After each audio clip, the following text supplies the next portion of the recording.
Il existe une manière de vivre dans son esprit, une manière de faire en sorte qu'elle sente ta présence même quand tu n'es pas là. Dans cette vidéo, je vais te révéler 5 méthodes puissantes, étape par étape, pour qu'elle devienne incapable d'arrêter de penser à toi. Commençons par le premier principe, celui qui la fait ressentir ta présence même quand tu n'es pas à côté d'elle. Écoute bien, les femmes ne te regrettent pas vraiment. Ce qu'elles regrettent, c'est la façon dont tu les fais sentir. C'est la vérité brute que la plupart des hommes ne comprennent jamais. Laisse-moi te raconter une histoire. Il y a des années, j'ai fréquenté une fille. Rien de fou, juste quelques semaines. Mais des mois après que ça se soit terminé, elle m'a envoyé un message. Elle se souvenait encore de la manière dont je l'avais regardée quand je l'avais taquinée sur ma commande de café.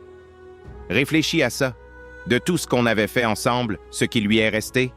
Pas mon visage, pas mes mots, même pas les sorties. Un petit moment, un ton, un regard, quelque chose de minime, mais qui a laissé une résonance.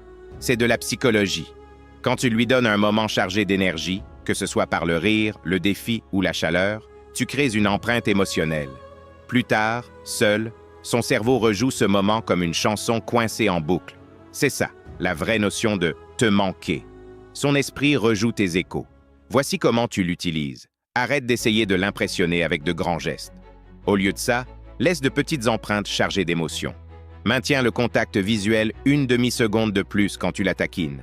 Baisse légèrement la voix en te penchant. Effleure son poignet quand elle rit.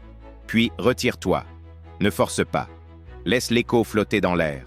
Souviens-toi de ça. Ce que tu fais ressentir en 5 secondes restera plus longtemps dans sa mémoire que ce que tu pourrais dire en 50 minutes. Et quand tu n'es pas là, elle le rejouera encore et encore jusqu'à en désirer davantage. Mais les échos émotionnels seuls ne suffisent pas. Pour rester vraiment dans son esprit, tu dois lui donner quelque chose qui la fasse réfléchir. Quelque chose que son cerveau poursuive quand tu es absent. Si tu lui donnes tout d'emblée, tes pensées, tes sentiments, ton emploi du temps, toute ton histoire, il ne reste rien pour son imagination. Et le cerveau déteste les affaires inachevées. Il les rejoue, il devient obsédé. C'est pourquoi la manière la plus puissante de lui manquer n'est pas de disparaître, mais de laisser des trous. Exemple. À l'université, je parlais avec une fille après les cours. On riait, on traînait, puis je mettais fin à tout d'un coup. Je disais « Bon, j'ai des trucs à faire, à plus tard ». Et je partais, la laissant dans la curiosité. Une fois, elle m'a demandé « Qu'est-ce que tu fais ?» Et je me suis contenté de sourire « Tu verras ». Puis je m'éloignais. Je ne réalisais pas ce que je faisais à l'époque. Mais plus tard, elle m'a dit « Tu me laissais toujours dans le doute. Je rentrais chez moi à penser à toi, à rejouer nos conversations, à deviner ce que tu faisais. » Ce doute, ce vide mystérieux, c'est ce qui crée l'obsession. Compare ça avec l'erreur classique que font la plupart des hommes. Ils dévoilent tout, chaque détail de leur journée, chaque sentiment, tout de suite. Oui, ça semble créer de la proximité, mais ça tue l'attention. Elle ne te regrette pas parce qu'elle sait déjà tout. Il n'y a plus de trous à remplir. Psychologie pure. Le cerveau humain est accro à la fermeture cognitive. Quand quelque chose est inachevé, l'esprit boucle jusqu'à trouver une réponse. Si tu lui laisses une question, une taquinerie ou un suspense, elle continue de penser à toi parce que son cerveau veut boucler la boucle. Comment faire concrètement? Laisse des demi-phrases. Dis « Tu serais drôle dans certaines situations » et laisse-la. Commence une histoire, puis arrête-toi. Je te raconterai la suite une autre fois. Quand elle demande ce que tu fais demain, ne donne pas tout. Quelque chose d'intéressant, avec un petit sourire. Puis change de sujet. Ces petits trous rendent son esprit fou. Le cerveau humain valorise ce qui est rare. Ce n'est pas une question de minutes ou d'heures, c'est l'imprévisible. Si tu es toujours là, elle n'a pas besoin de penser à toi. Si tu es parfois là, parfois absent, son esprit commence à boucler. Où est-il? Que fait-il? Avec qui? C'est cette boucle qui crée le regret. Comment faire? Arrête d'annoncer chaque détail. Ne raconte pas pourquoi tu n'as pas répondu. Ne narre pas ta journée. Laisse des trous. Sois présent avec elle. Mais quand tu n'es pas là, vis ta vie sans lui donner un compte-rendu complet. Ce n'est pas de l'indifférence, c'est de la dignité.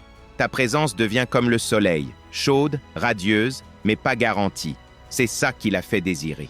Le dernier mouvement à maîtriser, celui qui lie tout, le fil inachevé. Tu donnes un peu, tu finis pas, Et son esprit tourne encore. Tu n'es pas impoli, tu es précis.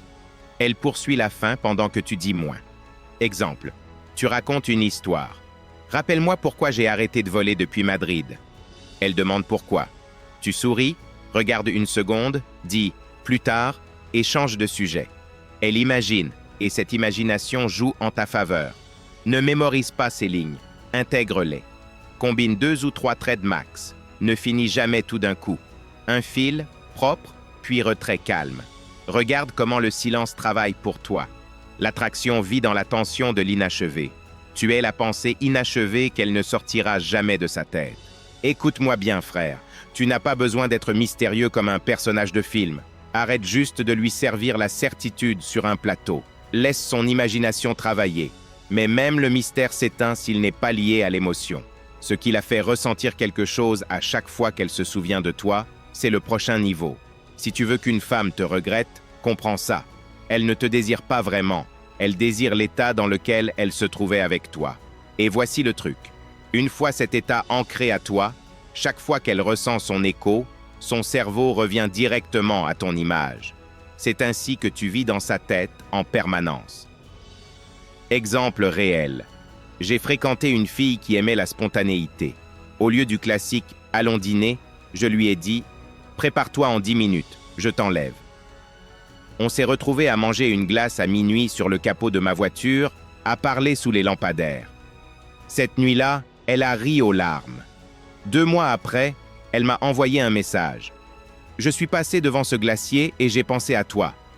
Ce n'était pas la glace, ni les lampadaires, ni moi. Ce qui est resté, c'était l'état, le rire, l'adrénaline, l'étincelle. C'est ça, l'ancrage émotionnel. Comment tu l'utilises? Simple. Choisis les moments de pic émotionnel. Quand elle rit le plus, quand elle se penche vers toi, quand ses yeux brillent. Ajoute un signe unique. Une phrase, un petit geste, un regard un peu plus long, puis retire-toi. Ne reste pas jusqu'à ce que l'émotion s'éteigne. Laisse le pic s'ancrer à toi. Autre exemple, je taquinais une fille avec la même réplique chaque fois qu'elle me moquait. Des mois plus tard, elle m'a écrit « Je déteste encore entendre ta réplique stupide dans ma tête ». Voilà l'encre. Frère, choisis une phrase, un geste ou une routine ludique et associe-la à ces moments de pic. Pas besoin de surréfléchir. Naturel. Et observe comment, quand tu n'es pas là, ces moments la ramènent vers toi comme une gravité. Mais les ancrages ne fonctionnent que si elles te valorisent. Si tu deviens trop disponible, trop prévisible, l'encre perd sa puissance. C'est pourquoi le principe suivant est crucial. La plupart des hommes confondent rareté et jeu d'enfant. Attendre 3 heures pour répondre, faire semblant d'être occupé, agir froid. Ce n'est pas de la rareté, c'est de l'insécurité déguisée. Les femmes sentent ça instantanément. La vraie rareté, ce n'est pas le temps, c'est l'incertitude. Si elle se sent sûre de toi à 100%, elle se détend. Et quand elle se détend, la chasse meurt. Mais quand il y a un petit point d'interrogation, est-ce qu'il me veut autant que je le veux? C'est là qu'elle te regrette le plus. Exemple, je parlais quotidiennement avec une fille, message long, update constant. Elle s'est trop habituée. Elle m'a dit « Tu es gentil, mais je ne pense pas vraiment à toi quand tu n'es pas là. » Ça m'a frappé comme un mur. Pourquoi? Parce que j'étais trop disponible, trop certain. Alors j'ai changé une chose. Je n'ai pas disparu. Je n'ai pas joué. J'ai juste arrêté de la placer au centre de mon univers. Quand j'étais avec des amis, je vivais le moment. Au travail, je me concentrais sur mon travail.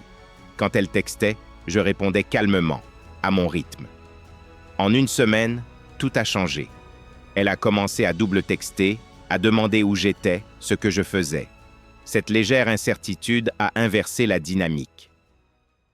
À toi qui as choisi de rejoindre la chaîne, ce message n'est pas pour tout le monde. Il est pour ceux qui ont décidé d'aller plus loin que la masse. Ton soutien ne passe pas inaperçu. Je le vois, je le respecte. Et je tiens à te le dire clairement. Tu n'as pas rejoint la chaîne pour rien.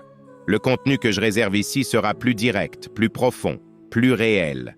Pas édulcoré, pas grand public. Des vidéos que je ne publierai nulle part ailleurs. Tu fais partie d'un cercle restreint. Et ce cercle aura accès à ce que la majorité ne verra jamais. Je m'engage à te livrer du lourd, du concret et du vrai. Si tu restes membre, tu verras la différence. Si tu appliques, elle se verra encore plus. Merci pour ta confiance. Merci pour ton engagement. La suite arrive. Et crois-moi, elle est réservée à ceux qui sont ici. À toi.